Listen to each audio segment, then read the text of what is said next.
FICCI के national executive की आज की इस विशेष बैठक में मंच पर उपस्थित उत्तर प्रदेश सरकार में मंत्रिमंडल के मेरे वरिष्ठ सहयोगी, जल शक्ति मंत्री श्री स्वतंत्र देव सिंह जी, प्रदेश के मुख्य सचिव श्री मनोज कुमार सिंह जी, प्रदेश सरकार के एडवाइजर श्री अवनीश अवस्थी जी, प्रमुख सचिव गृह श्री संजय प्रसाद जी, फिक्की के अध्यक्ष श्री हर्षवर्धन अग्रवाल जी, वरिष्ठ उपाध्यक्ष श्री अनंत गोयनका जी, अध्यक्ष फिक्की उत्तर प्रदेश श्री मनोज गुप्ता जी, महानिदेशक फिक्की सुश्री ज्योति विज जी, देश भर से अलग अलग प्रांतों से उपस्थित फिक्की से जुड़े हुए सभी हमारे उद्यमीगण और उपस्थित बहनों और भाइयों, फिक्की के इस नेशनल एग्जीक्यूटिव के बहाने आपको देश की आबादी के सबसे बड़े राज्य में, जो देश का सबसे बड़ा उपभोक्ता बाजार भी है,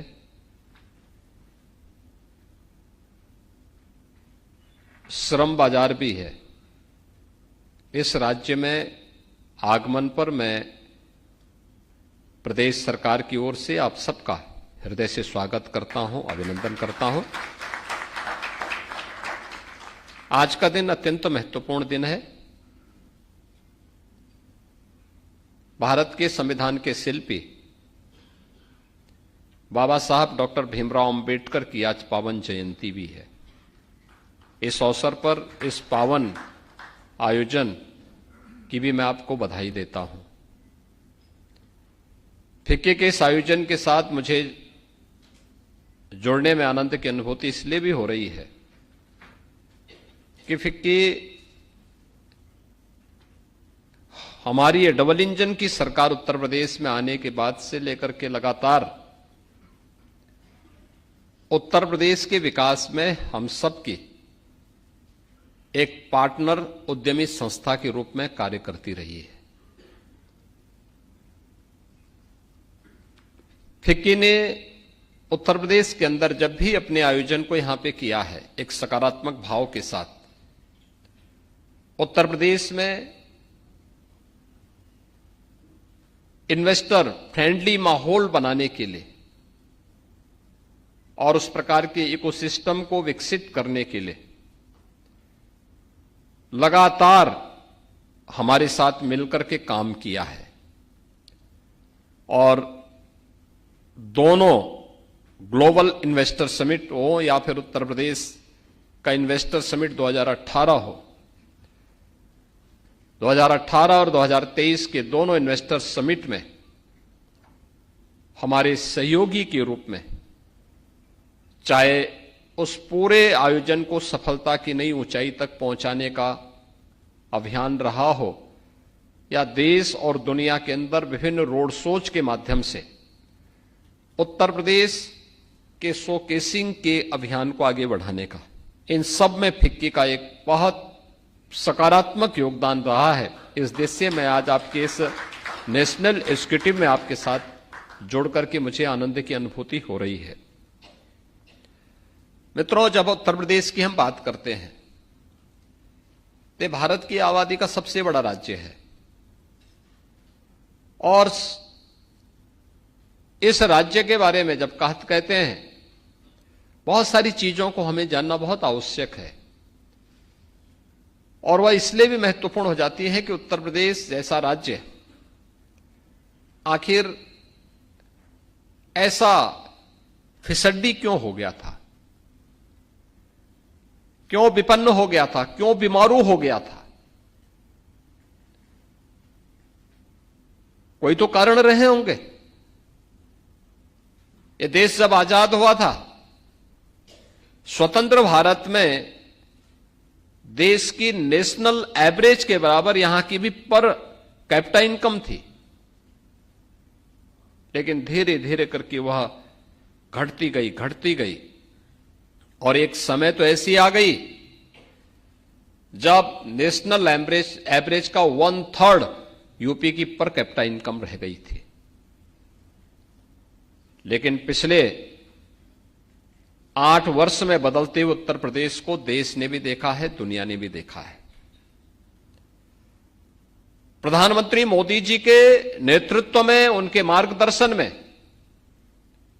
उनकी प्रेरणा से उत्तर प्रदेश ने जो कदम बढ़ाए हैं पिछले 8 वर्ष में, इन सब के आप साक्षी रहे हैं। हर एक पग पर आपके जो महत्वपूर्ण सुझाव रहे हैं, उन सभी सुझावों को लेकर के पॉलिसीज निर्माण में जो आपका योगदान रहा है, उन सब को लेते हुए, समेटे हुए आज उत्तर प्रदेश देश की अब बीमारू राज्यों की कतार में नहीं, बल्कि विकास की तीव्र गति के साथ, अग्रणी पंक्ति के साथ आगे बढ़ने वाला राज्य और एक विकसित राज्य की दिशा में कदम बढ़ाने वाला राज्य है। आज एक बीमारू राज्य नहीं है। देश के विकास और विकसित भारत की परिकल्पना को साकार करने के लिए भारत का ग्रोथ इंजन बनकर के उभरा है। अब यह बीमारू राज्य नहीं है, यह देश की नंबर 2 की अर्थव्यवस्था के रूप में आगे बढ़ा है। और उत्तर प्रदेश देश का संभवतः पहला राज्य होगा जिसने 8 वर्ष में अपनी जीएसडीपी को दोगुने से अधिक पहुंचाने में सफलता प्राप्त की है और पर कैपिटा इनकम को भी दोगुने से अधिक पहुंचाने में सफलता प्राप्त की है। सबसे अधिक ग्रोथ रेट के साथ उत्तर प्रदेश आज आगे बढ़ रहा है और इसमें आप सभी उद्यमियों का विश्वास हमारे लिए अत्यंत महत्वपूर्ण रहा है। आपका पग पग पर सहयोग हमारे लिए अत्यंत महत्वपूर्ण रहा है और इसलिए इन्वेस्टर फ्रेंडली पॉलिसीज बने, इसके लिए सरकार ने अपने कार्यक्रम को आगे बढ़ाया। जितने भी अनावश्यक कानून थे उन्हें समाप्त करने के कार्यक्रम को युद्ध स्तर पर आगे बढ़ाया। रिफॉर्म के लिए सरकार तैयार रही। सुरक्षा का एक बेहतर वातावरण प्रदेश के अंदर पैदा किया गया, न केवल इन्वेस्टर का बल्कि उसकी पूंजी की सुरक्षा की गारंटी भी सरकार लेगी। इस विश्वास के साथ जब कार्य प्रारंभ हुए तो आज परिणाम हम सबके सामने है। मैं बार बार याद करता हूं, स्मरण करता हूं उन दिनों की बात जब हमें सरकार बनानी थी प्रदेश के अंदर। सरकार बनाने के बाद पहला जो हमारे सामने प्रस्ताव आया था कि किसानों का कर्ज माफ होना है। मैंने पूछा था कैसे होगा, कैसे कार्यक्रम आगे बढ़ेंगे। तो हमारे फाइनेंस सेक्रेटरी मेरे सामने आए, उन्होंने कहा कि आप भारत सरकार में जाइए, भारत सरकार से पैसा मांग के लेके आ जाइए, अच्छा होगा, वहां से मिल जाएगा तो हम लोगों का काम आसान हो जाएगा। और मैंने कहा अगर मना हो गया तो? उन्होंने कहा हो गया तो फिर देखते हैं, घोषणाएं तो होती रहती हैं, कोई जरूरी थोड़े कि होना ही है। हमने कहा ऐसा नहीं होगा, ये होना है, लेकिन कैसे होना है आप विकल्प भी बना के रखिए। आप आश्चर्य करेंगे कि जब स्वाभाविक रूप से घोषणा राज्य की थी तो कोई केंद्र सरकार केवल एक राज्य को फोकस करते हुए कोई घोषणा तो नहीं कर सकती। तो यह हुआ कि अब राज्य को अपने अधीन ही इस कार्य को आगे बढ़ाना है। किसानों के कर्ज माफी को लेकर के भी था और कर्मचारियों के 7 पे कमीशन की सिफारिशों को भी लागू करने का था। कैसे होगा? मैं बैंक को फोन करता था, एक बैंक को फोन किया, पहले तो उन्होंने बात किया, लेकिन जैसे ही मैंने कहा भी हमें कर्ज माफी करनी है कुछ, उन्होंने फोन रख दिया। दूसरे को क्या, उन्होंने भी फोन बहुत रिस्पांस अच्छा नहीं दिया और उसके बाद फिर मैंने समझा हो सकता फोन कट गया, उसके बाद फोन रिसीव होना ही बंद हो गया। ये वह सच्चाई थी 2017 की। खजाना खाली था, वेतन देने के लिए पैसे नहीं थे। तब मैंने फाइनेंस सेक्रेटरी को बिठाया, तो उन्होंने भी वही बैंकर्स की स्थिति उनकी भी थी। वे भी आए मेरे साथ, उन्होंने कहा साहब मेरी तबीयत अब अच्छी नहीं रहती है, मैं कुछ दिन के लिए छुट्टी में जाना चाहता हूं। तो मेरे सामने चैलेंज था, क्या होगा। मैंने कहा भी आप छुट्टी में बाद में जाना, पहले आप 3 घंटे मेरे साथ बैठिए और मेरे साथ बैठेंगे। रात्रि में मैं आपको बिठाऊंगा और एक ऐसा मंत्र दूंगा जिस मंत्र से हम उत्तर प्रदेश को आगे बढ़ा देंगे। तो बैठे, मैंने कहा भी गत वर्ष के बजट को लेके मेरे साथ बैठिए और मैंने कहा मैं आपको बताऊंगा बजट में पिछली सरकार ने कहां कहां पे बेईमानी की है और मैंने कहा उस लीकेजेस को हमें रोकना है पहले। उन्होंने कहा, मैंने कहा आपने सर्वे करवा लिया कि कितना पैसा कर्ज माफी पे लगने वाला है। उन्होंने कहा हाँ साहब 36,000 करोड़ का है। मैंने कहा इसमें बहुत सारे रिपीटिशन भी हो रहे होंगे, इसको टेक्नोलॉजी का थोड़ा उपयोग हो जाए, आधार से इसको लिंक किया जाए, बहुत सारी चीजें देखने को मिलेंगे। उन्होंने कहा साहब उस तो हम कर चुके हैं, तो 99,000 करोड़ का पहले आया था, फिर 56,000 करोड़ में आया, अब 36 में आया है। और हम लोग बैठे, मैंने कहा देखो ये योजनाएं सरकार की केवल इसमें लीकेजेज हैं, इन लीकेजेज को आप समाप्त करिए। अगला बजट भी हमें इसी के साथ तैयार करना है और ये मान के चलिए कि हमें अपने बजट से पैसा देना है। कर्मचारियों को का भी 7 पे कमीशन लागू करना है। और ये वही उत्तर प्रदेश है जिसके पास वेतन के लाले थे, आज रेवेन्यू सरप्लस स्टेट के रूप में अपने आप को स्थापित किया है। लीकेजेज रोके गए, टेक्नोलॉजी का बेहतर उपयोग किया गया, हर एक स्तर पर रिफॉर्म किए गए, आम जन के विश्वास को अर्जित किया गया। और आज आप देखते होंगे कि उत्तर प्रदेश ने प्रत्येक क्षेत्र में आज कदम बढ़ाना प्रारंभ किया है और लोगों को लगता है कि डबल इंजन की सरकार ने उनके जीवन को परिवर्तन करने की दिशा में जो कदम बढ़ाए हैं वे सार्थक हैं। क्या इंफ्रास्ट्रक्चर का हो, क्या वेलफेयर का हो, क्या प्रदेश के अंदर अन्नदाता किसानों का हो, क्या गरीब कल्याणकारी योजनाओं को लेकर के हर एक क्षेत्र में सरकार के द्वारा बढ़ाए गए कदम आज उत्तर प्रदेश के समग्र विकास के रूप में हम सबके सामने देखने को मिल रहे हैं। कोई सोचता था उत्तर प्रदेश के सामने पहचान का संकट था, नौजवानों के सामने। यहां का किसान हो या उद्यमी, यहां का नौजवान हो या यहां का एक सामान्य नागरिक, वह उत्तर प्रदेश के बाहर जाकर के अपनी पहचान छुपाने के लिए मजबूर होता था। आज पहचान नहीं छुपाएगा, आज तो बड़े गर्व के साथ कहता है मैं उत्तर प्रदेश का वासी हूं। यह पहचान का संकट, जब अराजकता होती है, गुंडागिर्दी होती है, अव्यवस्था होती है, आकंठ भ्रष्टाचार में व्यवस्था डूबी रहती है, इसी प्रकार के दृश्य हम सबको देखने को मिलते हैं। पहचान का ऐसा ही संकट हम सबके सामने खड़ा होता है। और उसका एक छोटा सा उदाहरण आपके सामने महाकुंभ का भी है। आप में से ज्यादातर लोग महाकुंभ में गए होंगे और पहली बार नहीं गए होंगे,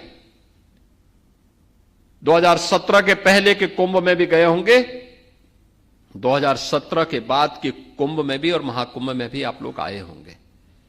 एक परिवर्तन दिखा होगा।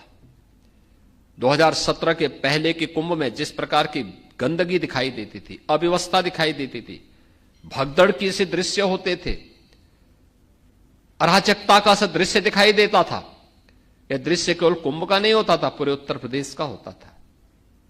और 2017 के बाद 19 और 25 के कुंभ और महाकुंभ के दर्शन आपने किए होंगे, आप गए होंगे, उसके साक्षी बने होंगे। जो स्वच्छता, जो सुरक्षा, जो सुव्यवस्था का एहसास आपको वहां पर देखने को मिला होगा। यही आज उत्तर प्रदेश के अंदर भी आप सबको सर्वत्र देखने को मिल रहा है। यही दृश्य है। हमारी जो पॉलिसी बनी है उसी आधार पर बनी हुई है।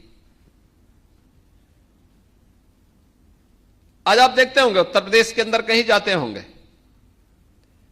कहीं गंदगी नहीं दिखती होगी, अव्यवस्था नहीं दिखती होगी, अराजकता नहीं दिखती होगी, दंगा नहीं दिखता होगा, अनावश्यक शोरगुल नहीं दिखता होगा।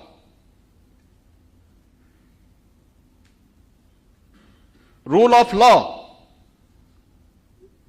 आपको उत्तर प्रदेश के अंदर अक्सरशः एक केवल भाषणों का विषय नहीं, जमीनी धरातल पर दिखता होगा। ये जमीनी धरातल की एक हकीकत है। कोई सोचता था अनावश्यक धर्मस्थलों से माइक की आवाजें बंद हो जाएं? हां, सबसे ज्यादा माइक थे यूपी में, हमने सभी उतार दिए हैं। आज यहां पे नहीं होती है। पर और त्योहार के अवसर पर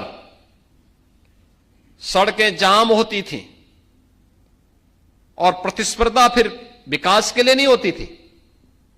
एक पक्ष कहता था धर्मस्थल के अंदर जगह है, वो कहता नहीं मैं तो सड़क पे ही करूंगा। हमने कहा सड़क चलने के लिए है, और अगर सड़क पे ज्यादा देर खड़े रहोगे, जाम करोगे तो हर्जाना भी भुगतना पड़ेगा। फिर अब तय कर लो क्या करना है। आज आप देखते होंगे सड़कों पर कोई भी ऐसा नजारा नहीं होता है, सड़कें खाली हैं। अलविदा की नमाज में भी आपने देखा होगा और ईद के अवसर पर भी देखा होगा। उधर ये लोग करते थे तो दूसरी तरफ भी लोग आते थे, कहते थे साहब अब हम तो भी हनुमान चालीसा चौराहे पे करेंगे। हम उनको समझाते थे अरे मंदिर का ये जगह है। लोग कहते थे नहीं, जब वो कर रहे हैं तो हम भी करेंगे। हमने कहा नहीं कि कोई किसी को भी नहीं करने देंगे। आज आप देखते होंगे कॉमन मैन को समस्या नहीं, बेटी भी सुरक्षित हुई तो व्यापारी भी सुरक्षित हुआ है। यह तब जब सुरक्षा का एक बेहतर वातावरण दिया गया। लेकिन बेहतर वातावरण देने के लिए अचानक सरकार कदम नहीं बढ़ा सकती। पुलिस की पारदर्शी भर्ती की प्रक्रिया को आगे बढ़ाया गया, उनकी कैपेसिटी बिल्डिंग किया गया। मैं भी देख रहा था आपके कुछ सम्मानित पूर्व अध्यक्ष जो महाकुंभ के साक्षी बने थे, उनमें से एक पूर्व अध्यक्ष बोलने लगे। उन्होंने कहा कि पुलिस भी सहयोग कर सकती है और बुजुर्गों का सहारा बन सकती है। ये महाकुंभ में हमने देखा था। हमने कहा यही है बिहेवियर चेंज, कैपेसिटी बिल्डिंग का परिणाम है। ये जो एक निश्चित ट्रेनिंग का पार्ट बनाया गया। जब 2017 में हम लोग आए थे, 1.5 लाख पुलिस कर्मियों की भर्ती यहां खाली थी, जगह खाली थी। अनुमान करिए जिस राज्य में 1.5 लाख पुलिस कार्मिक को पद खाली हो, क्या हालत होते रहे होंगे उस राज्य के। और खाली इसलिए थे क्योंकि माननीय न्यायालय को, माननीय उच्चतम न्यायालय को और माननीय उच्च न्यायालय को तत्कालीन प्रदेश सरकार पर विश्वास नहीं था कि पारदर्शी भर्ती की प्रक्रिया संपन्न कर पाएंगे। मैं भौचक था। मैंने कभी 1.5 लाख पुलिस की भर्ती, पुलिस के पद खाली पड़े हुए हैं तो ये भर्ती होती क्यों नहीं है। मुझे बताया गया साहब इसलिए नहीं भर्ती हो रही है क्योंकि कोर्ट ने स्टे लगा रखा है। हमने कहा कोर्ट के कुछ ऑब्जर्वेशन तो होंगे, उस ऑब्जर्वेशन को पूरा करो ना, पॉलिसी बनाओ। एक जो मंशा है माननीय न्यायालय की, उस मंशा के अनुरूप पॉलिसी तैयार करो, न्यायालय में सबमिट करो, स्टे वैकेट करो। फिर मेरे सामने प्रस्ताव आया कि साहब अगर हम एक साथ इतनी भर्ती करेंगे तो ट्रेनिंग कहां होगी। मैंने कहा ट्रेनिंग की क्षमता कितनी है, कहा 3000। और मैंने कहा पद कितने खाली हैं, 1.5 लाख। तो मैंने कहा तो जिंदगी भर हम ट्रेनिंग ही कराते रहेंगे क्योंकि 9 महीने की ट्रेनिंग है। तो हमने उस समय कहा, मैंने कहा भी आप पैरामिलिट्री, मिलिट्री और अन्य राज्यों से मालूम करो कुल मिलाकर के हमें यह क्षमता बढ़कर के, यानी मिलिट्री, पैरामिलिट्री और अन्य राज्यों से भी हमने जो सहयोग लिया, कुल मिलाकर के 30,000 हुआ। हमने कहा भी पहले अपनी क्षमता को बढ़ाओ, क्योंकि भर्ती की प्रक्रिया कोई आज एक दिन में तो होगी नहीं। हम आज विज्ञापन निकालेंगे, स्क्रीनिंग होगी, प्रक्रिया को बनते बनते बनते कम से कम इसमें 9 से 10 महीने लगेंगे। अगर हम तेजी करेंगे तब अच्छा होगा कि हम लोग इस दौरान अपनी ट्रेनिंग की क्षमता को बढ़ाएं, अच्छे ट्रेनर तैयार करें। और आज मुझे बताते हुए प्रसन्नता है, इस समय हमने 60,000 भर्ती एक साथ की है पुलिस कार्मिकों की, 60,200, और इस 60,200 की ट्रेनिंग एक साथ हम करने जा रहे हैं। 3,000 से बढ़ाकर के 60,000 पुलिस कार्मिकों की एक साथ ट्रेनिंग हो, आज ये क्षमता अकेले उत्तर प्रदेश में है। उत्तर प्रदेश आज इसको करने जा रहा है। भर्ती की प्रक्रिया किसी भी विभाग में पारदर्शी तरीके से संपन्न हुई। आप मुझे बताइए कि जो व्यक्ति पैसा देकर के भर्ती हो रहा होगा, तो वहां जाकर के वो भजन थोड़े गाएगा। और यही होता था, यहां पे यही होता था, बोली लगती थी, चाचा भतीजे में प्रतिस्पर्धा होती थी, कौन कितना वसूली कर ले। लेकिन आज ऐसा नहीं है, आज पारदर्शी तरीके से सारे कार्य चल रहे हैं। और यही कारण है सरकार पॉलिसी लाई, अपने रिसोर्सेस को बढ़ाए, सरकार ने अपनी इनकम बढ़ाई, अतिरिक्त टैक्स का बोझ जनता जनार्दन पे भी नहीं देने दिया। सबसे कम वैट वाला राज्य यूपी है और सबसे अच्छी सुविधा भी उत्तर प्रदेश अपने यहां देने का प्रयास कर रहा है। इंफ्रास्ट्रक्चर पर ध्यान दिया गया। कोई सोचता था उत्तर प्रदेश के बारे में पहचान क्या थी? 2017 के पहले लोगों का मानना था जहां से सड़कों पे गड्ढे हो जाए, दिखे, और सायकाल होते ही जहां अंधेरा दिखाई देने लग जाए, समझ लो उत्तर प्रदेश आ गया। आज बहनों और भाइयों ऐसा नहीं है। आज हमारी इंटर स्टेट कनेक्टिविटी 4 लेन की कनेक्टिविटी से जुड़ी हुई है। देश के अंदर सर्वाधिक एक्सप्रेसवे, देश के कुल एक्सप्रेसवे का 55% उत्तर प्रदेश के पास। देश का सबसे बड़ा रेल नेटवर्क उत्तर प्रदेश के पास। देश की पहली रैपिड रेल उत्तर प्रदेश के पास। देश के अंदर सबसे अधिक मेट्रो सिटी उत्तर प्रदेश के पास, जहां मेट्रो का संचालन, पब्लिक ट्रांसपोर्ट के लिए मेट्रो का संचालन हो रहा है, उत्तर प्रदेश के पास। और जो अभी मनोज जी कह रहे थे या हर्षवर्धन जी कह रहे थे कि लैंडलॉक्ड स्टेट है, देश का पहला इनलैंड वाटरवे उत्तर प्रदेश के पास। उत्तर प्रदेश के वाराणसी से लेकर के हल्दिया के बीच में चालू हो चुका है, उसे प्रयागराज तक एक्सटेंड करने की व्यवस्था। और उत्तर प्रदेश में हम लोगों ने इनलैंड वाटरवे अथॉरिटी का गठन भी हम लोग कर चुके हैं, जिसमें हम लोग उन सभी संभावनाओं को आगे बढ़ाएंगे जिसको हम कर सकेंगे। देश के अंदर हमारे पास आज के दिन पर 4 लाख किलोमीटर का नेशनल हाईवे का नेटवर्क उत्तर प्रदेश के पास है। Eastern and western dedicated freight corridor दोनों उत्तर प्रदेश से होकर के जाती हैं और दोनों का जंक्शन भी उत्तर प्रदेश के अंदर है। उत्तर प्रदेश लॉजिस्टिक हब का एक बड़े केंद्र के रूप में भी उभर रहा है। इसके लिए हमने जगह जगह ड्राई पोर्ट भी विकसित करने की कार्रवाई को आगे बढ़ाया है और डबल इंजन की सरकार इस दिशा में तेजी के साथ कदम बढ़ा रही, तेजी के साथ अपने कार्यक्रम को आगे बढ़ा रही है। उत्तर प्रदेश देश के अंदर सबसे बेहतरीन एयर कनेक्टिविटी देने वाला राज्य बना है पिछले 8 वर्ष में। आप याद करिए, आज के दिन पे हमारे 16 एयरपोर्ट, जिनमें 4 इंटरनेशनल हैं और बाकी 12 डोमेस्टिक हैं, ये सभी आज के दिन पे फंक्शनल हो चुके हैं, जहां एयर कनेक्टिविटी है। और एशिया का सबसे बड़ा एयरपोर्ट हम लोग जेवर में देने जा रहे हैं, जो इसी वर्ष फंक्शनल होने जा रहा है। आप याद करिए, कार्गो की फैसिलिटी उपलब्ध करवाने के साथ साथ बेहतरीन सुविधाओं से युक्त होगा। उत्तर प्रदेश इंफ्रास्ट्रक्चर के साथ हम लोगों ने यहां पे अन्नदाता किसानों की भी व्यवस्था को बहुत बेहतर किया है। आज आप देखते होंगे किसान, अन्नदाता किसान है, सड़क अपने खेतों में आग नहीं लगाता है। 122 चीनी मिलों का संचालन उत्तर प्रदेश कर रहा है आज के दिन पे। कहीं कोई आंदोलन नहीं, कहीं कोई अव्यवस्था नहीं। जब हम लोग आए थे 2017 में, चीनी मिल का बकाया 10 वर्ष पुराना भी था। 10 वर्ष पुराने से चीनी मिलों का भुगतान बकाया था, और आज 122 में से 105 चीनी मिलें ऐसी हैं जो चीनी मिलें 3 दिन से लेकर 7 दिन के अंदर गन्ना मूल्य का भुगतान कर रही है। यह परिवर्तन है। कहां 10 वर्ष और कहां 3 से लेकर 7 दिन का समय। यह वही उत्तर प्रदेश है जिसने 8 वर्ष में 2,80,000 करोड़ रुपए का गन्ना मूल्य का भुगतान डीबीटी के माध्यम से सीधे किसान के खाते में किया है। अगर 1996 से 2017 के बीच में हम देखेंगे, इन 22 वर्षों में जितना गन्ना मूल्य का भुगतान गन्ना किसानों को हुआ है, उससे भी 60,000 गन्ना मूल्य का भुगतान अतिरिक्त हम लोगों ने मात्र 8 वर्ष में ही गन्ना किसानों को किया है। यानी यह चेंज है, यह परिवर्तन है। पहले लोग यूपी में इन्वेस्टमेंट के लिए नहीं आते थे।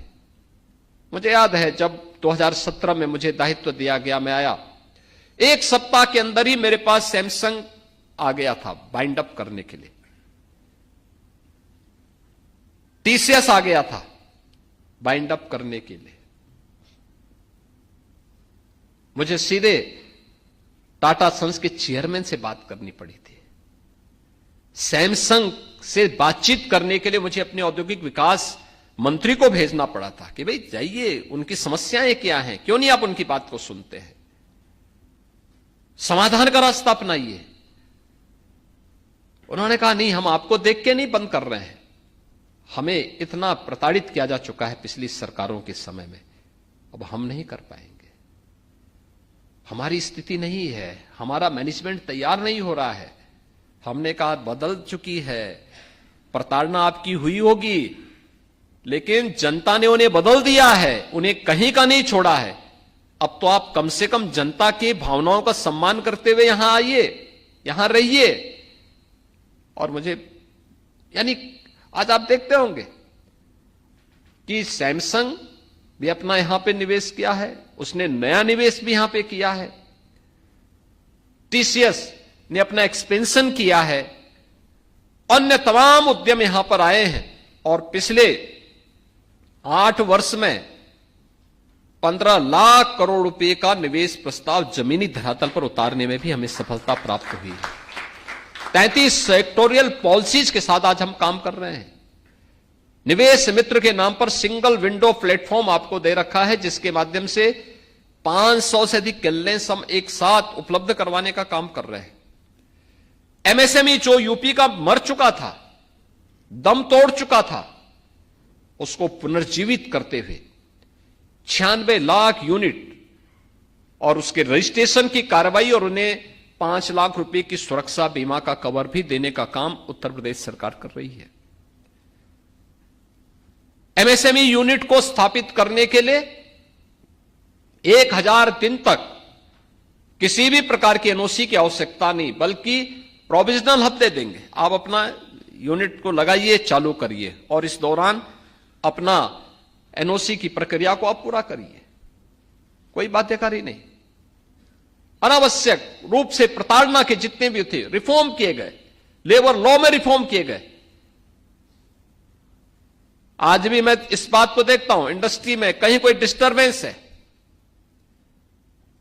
और कानपुर को तबाह करने वाला वह गिरोह फिर से कहीं सक्रिय दिखता है, तो मैं सबसे पहले वहां के डीएम और एसपी से बोलता हूं, मैंने कहा भी तुम सो रहे हो या कहीं जाग रहे हो? ये सब क्या हो रहा है? इंडस्ट्री अगर बंद होगी तो सबसे पहली मार पड़ेगी वहां के काम करने वाले कार्मिकों पर। वहां पे जो लेबर काम कर रही है उस पर एक मार पड़ेगी। क्यों उनके पेट पे लात मारने देते हो किसी को? कार्रवाई करो इन लोगों के खिलाफ, संवाद बनाओ। आज परिणाम आपके सामने आ रहा होगा। कहीं कोई दिक्कत नहीं, कोई नेतागिरी नहीं। मुझे याद है एक सज्जन से मैं जब 2018 के इन्वेस्टर समिट के पहले मुंबई गया था रोड शो के लिए। तो उस रोड शो में मुंबई के एक उद्यमी से मैंने कहा आप भी यूपी में आइए। उन्होंने कहा यूपी में? तो मुझे मिलने के लिए आए थे। तो मैंने कहा यूपी में? तो यूपी, उन्होंने कहा यूपी में? मैंने कहा हां। तो हंसे और जोर से, कहा आज तक मैं यूपी गया नहीं हूं। मैंने कहा आप आइए। उन्होंने कहा साहब यूपी में? तो उनका श्वास, थोड़ा लंबी श्वास चलने लगे। तो मैंने कहा क्यों आप यूपी के नाम से डर रहे? कहा वहां सुरक्षा है। तो मैंने कहा भी मैं वहां पे हूं, आपको लगता है क्या सुरक्षा नहीं थी क्या? कहा नहीं, मैं यही तो आपसे पूछ रहा हूं। आप आश्चर्य करेंगे कि वे जब उत्तर प्रदेश में, उन्होंने 2020 में, देखिए मैं 17 और 17 के अंत में मैं गया था, नवंबर दिसंबर का महीना रहा होगा। 18वें फरवरी में हमारा पहला इन्वेस्टर समिट था। और 2020 में वही नवंबर, यानी लगभग 3 वर्ष के बाद उनका फोन एक दिन आया मेरे पास कि मैं यूपी में कुछ इन्वेस्टमेंट करना चाहता हूं, लेकिन कोरोना कालखंड के दौरान मैं वहां से मुंबई से आ नहीं सकता हूं, कैसे होगा? तो मैंने कहा आना तो पड़ेगा, लैंड तो देखने के लिए, आपके लोग आके देख लें, आपको बता दें। उन्होंने कहा और कोई विकल्प? मैंने कहा ड्रोन सर्वे कर लीजिए, क्योंकि मेरे लिए भी उत्सुकता थी कि इन्होंने मुझे मना किया है और अब ये इन्वेस्टमेंट करने के लिए इच्छुक हैं, तो आखिर कोई बात तो होगी। और मुझे उनको किसी भी स्थिति में लेके आना था कि आप आइए देखें पहले। उन्होंने कहा साहब कोरोना है। मैंने कहा आपके लोग होंगे? उन्होंने कहा है, लेकिन और क्या हो सकता है? मैंने कहा ड्रोन से सर्वे आप करके ले लीजिए, हम अथॉरिटी को बोल दे रहे हैं। मैंने विभाग से कहा, मैंने कहा भी इन लोगों को लैंड दिखवाओ, आवश्यकता पड़ती ड्रोन सर्वे करवा देना, ड्रोन से वे देखना चाहेंगे, कोई दिक्कत नहीं, वो देखें अपनी सुविधा के अनुरूप। आप आश्चर्य करेंगे, उन्होंने ड्रोन से सर्वे किया, देखा, एमओयू किया, उनका इन्वेस्टमेंट का भी कार्य प्रारंभ हुआ। उन्होंने कहा मैं चाहता हूं शिलान्यास आप कर लें, भूमि पूजन। मैंने कहा कर लेंगे। उन्होंने कहा लेकिन कोविड के नाते मैं नहीं आऊंगा। तो मैंने कहा भी मैं ऑनलाइन कर दूंगा, वर्चुअली कर दूंगा। उन्होंने किया। पहले चरण में उन्होंने 4000 करोड़ का निवेश यहां पे किया। निवेश करने के बाद वो मेरे पास आए एक दिन, तब तक कोविड समाप्त हो चुका था। उन्होंने कहा मैं चाहता हूं उद्घाटन आप कर देते। मैंने कहा बन गया? उन्होंने कहा हां मेरा वो बन चुका है। मैंने कहा मैं मनाता हूं कार्यक्रम। उनका निमंत्रण पत्र छपा तो उसमें लोकल हमारे मिनिस्टर का भी नाम नहीं था और उनके लोकल एमपी एमएलए का नाम भी नहीं था। तो मैंने कहा यार हमारे लोकल एमपी एमएलए को भी बुला देते तो अच्छा रहता, सभी लोग आ जाते। कहा साहब यहां लोकल, यहां पे एमपी एमएलए रहते हैं। तो मैंने कहा मैं कैसे चुना गया हूं? अरे मुझे विधायकों ने ही चुना है, पार्टी भारतीय जनता पार्टी। लेकिन कहा साहब वो भौचक थे। खैर उन्होंने कहा, मैंने कहा दूसरा निमंत्रण पत्र छप सकता है? उन्होंने कहा हां कोई दिक्कत नहीं। खैर उन्होंने वो किया। खैर उद्घाटन हुआ, उद्घाटन का कार्यक्रम अच्छा हुआ। उद्घाटन के बाद उनका कुछ बहुत अच्छा चल रहा है। जब मैं 2023 के रोड शो के लिए मुंबई गया और वहां उद्यमियों से मैं बात कर रहा था तो उनको बोलने का मौका मिला। तब उन्होंने कहा कि सचमुच इन्वेस्टमेंट का ड्रीम डेस्टिनेशन कोई आज के दिन पे है तो यूपी है। इसलिए है क्योंकि मैं जब इन्वेस्टमेंट के लिए गया था तो मुझे लगा था कि साहब मैं कहीं और करता तो लोकल दादा हो जाते हैं, लोकल तमाम अन्य लोग हो जाते हैं। जो लोग, कोई कहता है कि साहब काम करने के लिए मेरे लोग काम करेंगे, कोई कहता है साहब फलाना ठेका हमारे लोगों को दो, फलानी चीज हमारे लोगों को दे दो। कहा यूपी में मेरा प्रोडक्शन प्रारंभ हो चुका है, मेरी यूनिट फंक्शनल हो चुकी है। अब तक पिछले 3 वर्ष में कोई भी व्यक्ति मेरे पास कभी पूछने के लिए नहीं आया इस बारे में कि भाई कैसे तुम हो, कहां से आए हो, क्या कर रहे हो।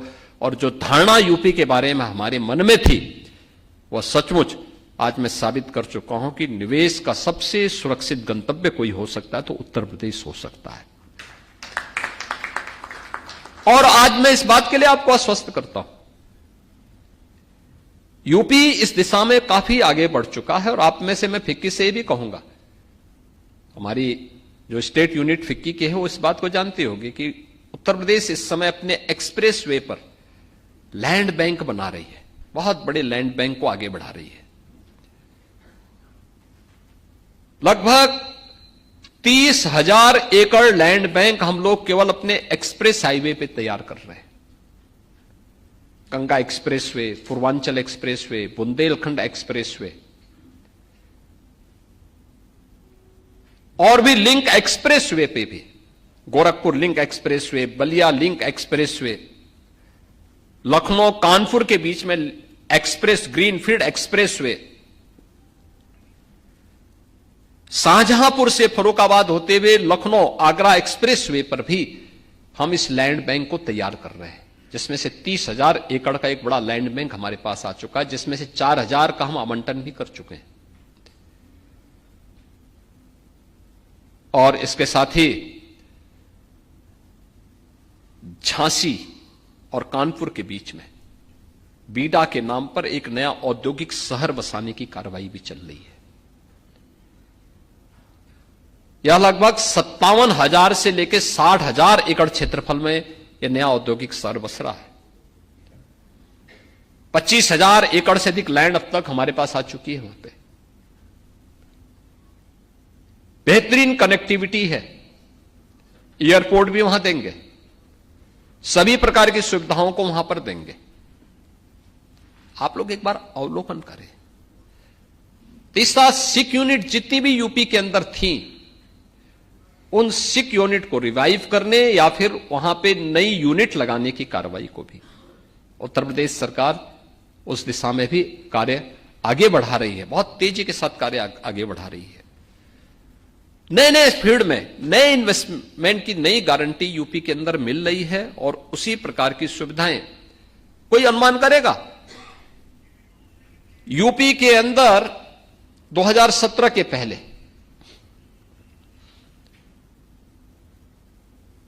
कोई यूनिट पहले तो आती नहीं थी, अगर बाई चांस कहीं से आ भी गई तो इंसेंटिव नहीं मिल पाता था। हमें आज भी देना पड़ रहा है, यानी 2007 में, 2012 में, 2016 में जिन लोगों ने इन्वेस्टमेंट किसी प्रकार से थोड़ा थोड़ा किया भी था, उनको कभी उनका इंसेंटिव नहीं मिल पाया था जो गवर्नमेंट ने अपनी पॉलिसी के तहत की भी थी।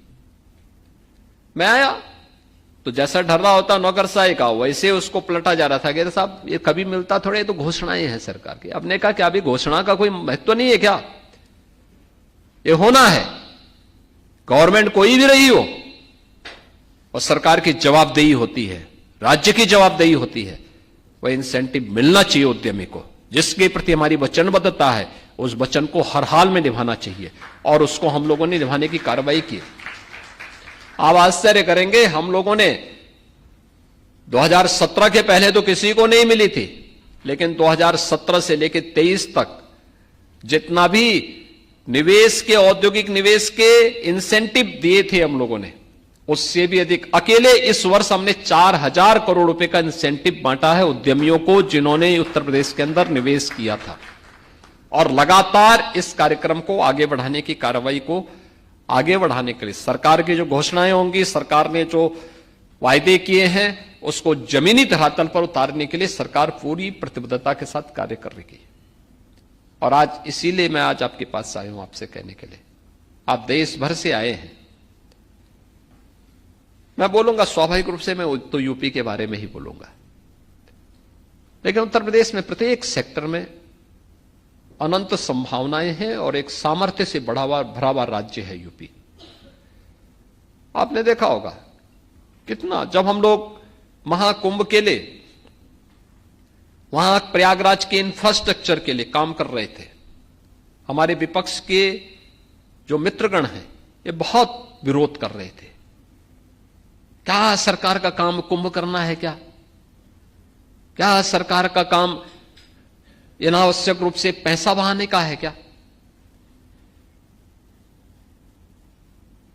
ऐसी ऐसी टिप्पणी करते थे। मुझे हंसी भी आती थी इन लोगों पर और दया भी आती थी। इनको मौका मिला, इन्होंने कुछ नहीं किए, लोग कर पाए। लेकिन आज हम कर रहे हैं तो इनको इसमें भी बुरा लग रहा है। और लगभग 7,500 करोड़ रुपए सरकार ने, केंद्र और राज्य सरकार ने मिलकर के महाकुंभ के आयोजन के साथ खर्च किया था। प्रयागराज सिटी की कायाकल्प हुई, प्रयागराज की कनेक्टिविटी को बेहतर किया गया। हमें मालूम था जनता के प्रति देश का विश्वास, उत्तर प्रदेश की जनता और देश का जो विश्वास आज सरकार के साथ, डबल इंजन सरकार के साथ जो जुड़ा है, बड़े पैमाने पे श्रद्धालु आएंगे, बड़े पैमाने पे श्रद्धालु आएंगे। कैसे हम तैयारी कर सकते हैं, उसके लिए प्लानिंग की गई, पूरी सरकार ने मिलकर के तैयारी की। एक एक व्यक्ति की जवाबदेही तय की गई, हर विभाग अपने स्तर पर कार्य करता हुआ दिखाई दिया। और मैं तब भी बोलता था कि महाकुंभ का मतलब अब केवल प्रयागराज नहीं होगा, महाकुंभ का मतलब काशी भी होगा, विंध्यवासिनी धाम भी होगा, अयोध्या भी होगा, चित्रकूट भी होगा, नैमिषारण्य भी होगा, गोरखपुर भी होगा, मथुरा वृंदावन भी होगा, सुख तीर्थ भी होगा। और मैं जहां पूछता था हर दिन, मुझे इस दौरान प्रयागराज में तो काफी बार जाने का अवसर मिला था, बाकी अन्य जगहों पर अयोध्या इस दौरान 2 बार मुझे जाना पड़ा था और काशी 1 बार जाना पड़ा था। लेकिन अन्य जगहों पर भी हमने पहले से ही वीडियो कॉन्फ्रेंसिंग के माध्यम से, कहीं मुख्य सचिव को, कहीं पर अन्य अधिकारियों को भेज करके, एक मंत्रियों की टीम को भेज करके वहां व्यवस्था को ठीक करने के लिए हमने कहा था। और आप आश्चर्य करेंगे कि जहां भी मैं फोन से बात करता था, जहां भी फोन से बात करता था, हर एक जगह यही समाचार मुझे मिलता था कि साहब भीड़ है, अनुशासित है, कहीं कोई समस्या नहीं। पूरा पैक था। क्या विंध्यवासिनी धाम, क्या काशी, क्या अयोध्या, क्या गोरखपुर, क्या चित्रकूट, क्या नैमिषारण्य, प्रयागराज तो था ही। प्रयागराज में तो भीड़ थी ही, देश और दुनिया की। यानी भारत के अंदर की किसी भी राज्य की नंबर प्लेट की गाड़ियां आपको इन रूट्स पे दिखाई दिखती थी, और नेपाल और भूटान की गाड़ियां भी दिखाई देती थी जो यहां पे फ्रीक्वेंट चलती थी, जिन्होंने आकर के महाकुंभ का आनंद भी लिया और महाकुंभ के आनंद के साथ बिजनेस को भी बढ़ाया, हर एक सेक्टर में बिजनेस को बढ़ाया। जो वहां गया उसको उस प्रकार की सुविधा मिली, उस प्रकार का आनंद की अनुभूति भी हुई। तो उत्तर प्रदेश की उस सामर्थ्य को दुनिया ने देखा है, देश ने देखा है, और वही सामर्थ्य उत्तर प्रदेश के अंदर आज भी है। मैं आज के इस अवसर पर, जब आप अपनी नेशनल एग्जीक्यूटिव के साथ प्रदेश के राजधानी लखनऊ में उपस्थित हुए हैं, आप सबसे आग्रह करूंगा कि उत्तर प्रदेश के इस जो हम लोगों ने एक इकोसिस्टम यहां पे डेवलप किया है इन्वेस्टमेंट का, और डबल इंजन सरकार होने का जो लाभ प्रत्येक इन्वेस्टर को प्राप्त हो रहा है, प्रत्येक उद्यमी ले रहा है, उत्तर प्रदेश का हर व्यापारी ले रहा है, इसमें आपकी रुचि उत्तर प्रदेश को प्रधानमंत्री मोदी जी के आत्मनिर्भर भारत की परिकल्पना को साकार करने के लिए और विकसित भारत की परिकल्पना को साकार करने के लिए बड़ी मदद कर सकता है। और उत्तर प्रदेश इस दिशा में जिन कदमों के साथ आगे बढ़ रहा है, जो मैंने पहले भी कहा, आज देश के अंदर सबसे अधिक ग्रोथ रेट के साथ बढ़ने वाला राज्य है, सबसे बड़ा एमएसएमई का बेस रखने वाला राज्य है, लैंड बैंक बेहतरीन लैंड बैंक के साथ काम करने वाला है, इन्वेस्टर फ्रेंडली 33 यूपी की जो पॉलिसीज हैं ये भी आपके पास आज के दिन पर हैं। इस किसी भी सेक्टर में आप जहां भी आप देखेंगे, जहां भी आपको उचित लगता हो, आप देखें उन सभी क्षेत्रों में, और निश्चित ही भारत के ग्रोथ इंजन के रूप में इस गाथा को आगे बढ़ाने में आपका यही सकारात्मक सहयोग हमें फिर से प्राप्त होगा। मैं एक बार फिर से आपका स्वागत करता हूं और आपकी इस नेशनल एग्जीक्यूटिव के प्रति अपनी मंगल में शुभकामनाएं देता हूं। धन्यवाद। जय हिंद।